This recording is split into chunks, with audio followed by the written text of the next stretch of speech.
Hello, everybody. Juventus saved by the USA and Canada tonight.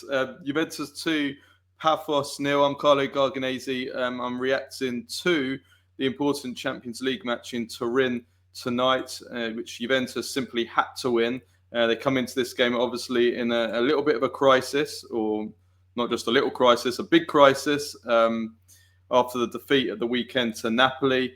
And after the first half tonight, it looked like things were going to get even worse. But in the second half, Juventus managed to find themselves and they got a crucial victory. Juventus simply had to win this game tonight against Paphos. Otherwise, their chances of qualification really, well, they would have been in big trouble. And so it was very, very important that they won. And they were saved by North America. North America is the theme in football over the last week with the World Cup draw has, of course, been North America. And it was the North Americans of Weston, Mckennie and Jonathan David who saved Juventus tonight. Midway through the second half, Weston McKennie scored for Juve with actually an outstanding finish into the top corner. And then Jonathan David, soon after, a few minutes later, doubled Juventus's lead. And Juventus finished the game with a 2-0 victory. And, well, at half-time, things weren't looking good for Juve. The first half, Juventus's first half was abysmal. Paphos created lots of chances. They hit the post. Di Gregorio made some big saves. There was a goal-saving block by Kalulu. They were really dangerous on the counter-attack. And Juventus created just the one big chance themselves, and that was Jonathan David, who missed a sitter just before half-time. Otherwise, Juventus basically created nothing, just a curler from Yildiz, and that was really about it. Juventus were horrible in the first half. Really predictable on the ball, no patterns. The attack really struggling. David, Zagrova, no creativity from midfield. And struggling defensively as well. Paphos were winning the balls. Paphos looked dangerous from corners. Juventus struggling to defend corners and set pieces again. They just didn't look like a team, Juve. They had no fight. Players didn't look good enough. And the fans were angry. The fans were... By midway through the first half, it was constant boos and whistles from the Juventus fans, and they really gave them a lot of stick as they came off the pitch at half-time. It was abysmal. The first half was just completely unacceptable from Juve, given the level of the opposition. The second half, first 10-15 minutes, a little bit better, but still not good enough. And then Juventus started to kind of take over, and they scored 2 goals in 5 minutes. The first, as I said, from Mckennie. Cambiasso, nice little reverse pass. And Mckennie, really an outstanding finish from a little bit of an angle. And he connected with it really well into the top corner on the near post. Really, really nice goal from Mckennie. So that was the first. And then a few minutes later, Juventus on the counter-attack. Yildiz, who, again, is probably Juventus' man of the match. He got the assist for David, squared it across to him, and David just finished it off nicely to make it 2-0. And that was that. The second half was better from Juventus. They didn't really risk much defensively in the second half, and they created enough to win this game. Definitely, the introduction of Conceição improved Juventus in the second half. He came on for Zagrova, who really struggled in the first half. But overall, if we're going to look at the bigger picture, this is you can't really praise Juventus for winning this game. I mean, they're playing against a team from a country. They're playing from a team from a country of Cyprus.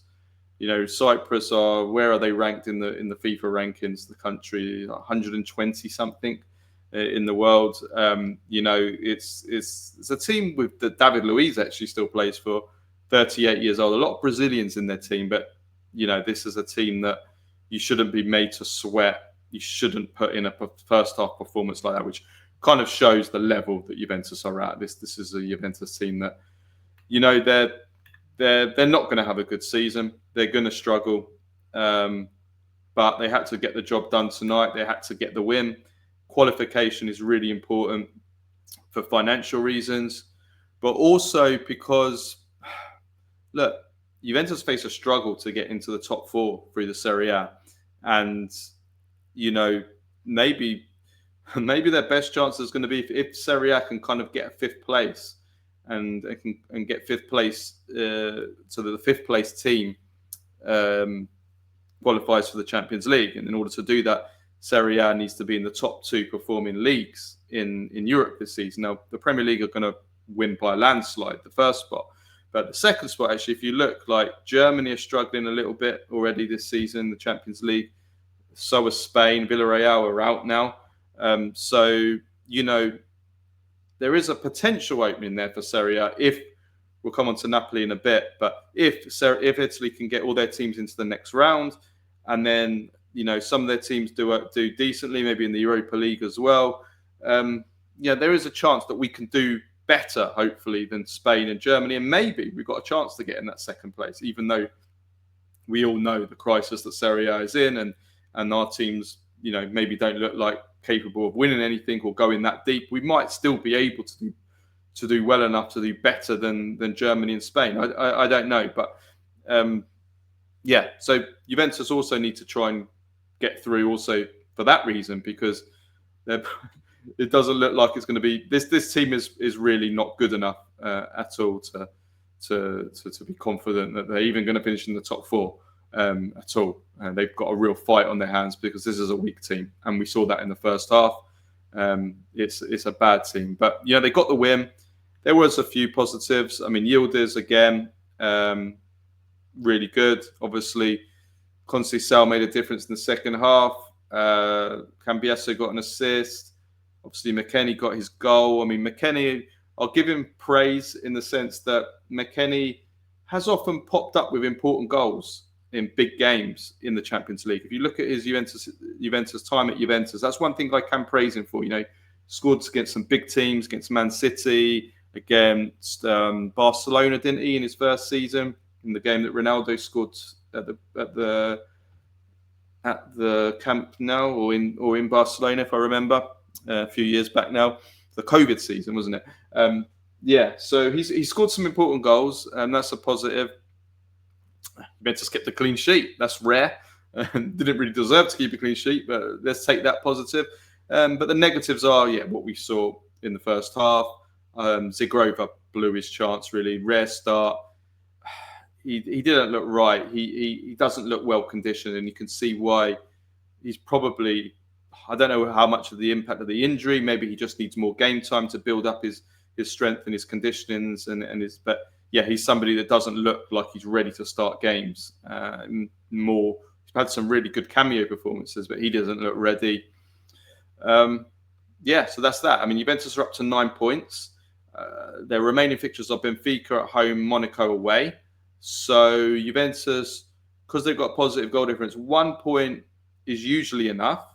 10 points should be enough to get Juventus through. So 1 point within 2 games. But to be absolutely guaranteed, they need 2 points. It all depends on kind of what happens in the other fixtures and the other teams. So I think 1 point will be enough. As long as they don't lose, if they were to get 1 point and lose one of their 2 games, as long as they don't lose it heavily, I think with a positive goal difference, I think they might be good. 10 points might be enough to get them through. But look, win your next game against Benfica, and then it's definitely done. Juventus have recovered in this group. It wasn't looking good up until the last 2 games, but they managed to win these 2 games against the weak opponents.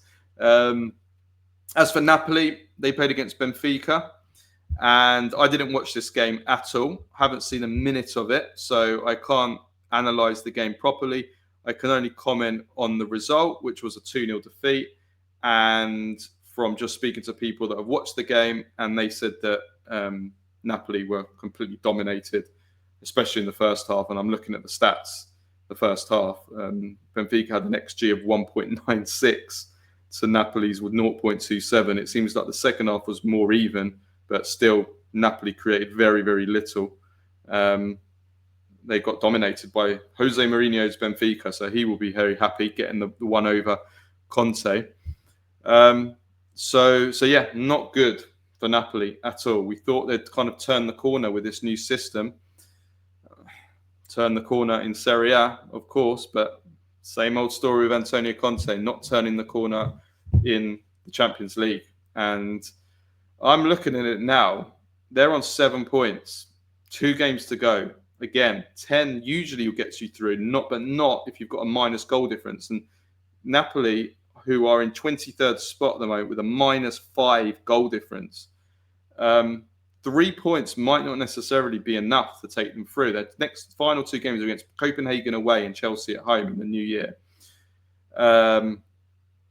3 points, beat Copenhagen or get 3 points from one. That won't necessarily be enough. So they might actually have to take 4 points to go through.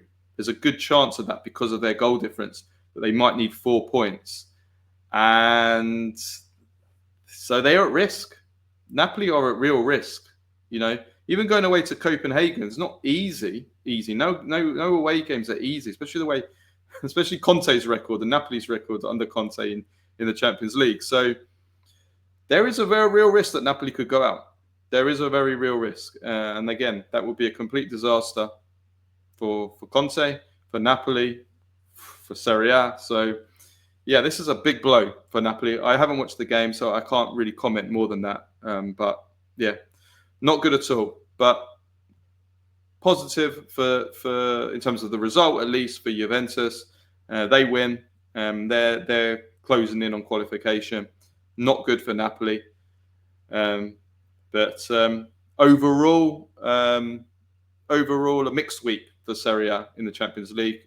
Check out Nima's post-match on the Inter and Atalanta games. 2 wins, 2 defeats for Serie A in the Champions League. That's all we have time for. Please leave a comment, leave your reaction. Let me know what you thought of Juventus tonight. Do check out tomorrow. We have an interview with Gökhan Inler, Udinese technical director, former Napoli, Udinese, Switzerland, Leicester City midfielder. Me and Nima did a 45-minute interview with him. It's a really, really great interview. He talks about Udinese, but he talks a lot about his career, tells some great stories from his clubs, Udinese, Napoli, winning the title, that miracle season with Leicester. Few people forget he was at Leicester. But playing with Mario Balotelli, signing Mario Balotelli for Adana Demirspor in Turkey. Some really good stories, actually. I think everybody will really enjoy that. So check that out tomorrow. Otherwise, have a good evening. Have a good end to the week. And we'll see you next time. Ciao, ciao.